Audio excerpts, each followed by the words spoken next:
Hello guys! Namasyal nga lang kami dito sa may Intramuros. Dahil malapit nga lang yung work namin dito, naisipan na din namin siya puntahan. At maganda pa nga din tong lugar na to. At pagpasok nga namin, ito agad yung makikita namin. Meron sila ditong mga food and mga souvenir na pwede nyong bilhin.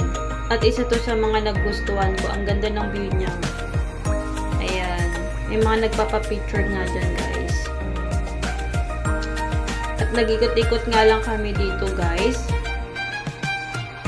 Kung gusto nyo din pumunta dito guys, dapat mga bandang hapon para hindi ganito katirik yung araw niya. At para din syempre ma-enjoy nyo yung paglalakad dito.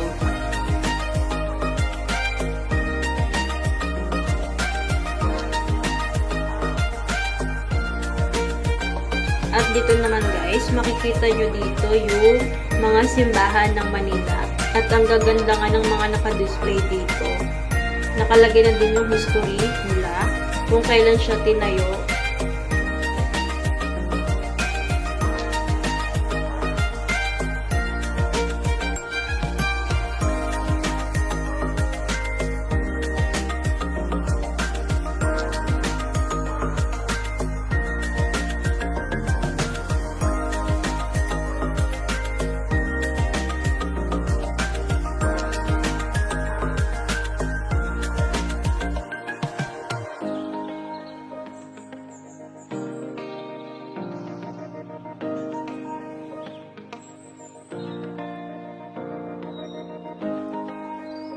At dito naman sa area na to guys, makikita nyo naman dito yung mga kinulong noon. Pati na din yung Manila Massacre.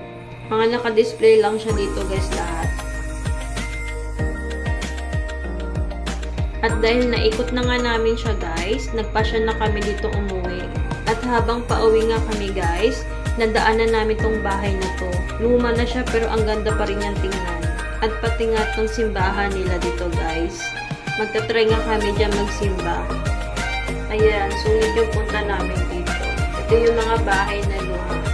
Inayusan nila. So, yun lang guys. Sana naipasya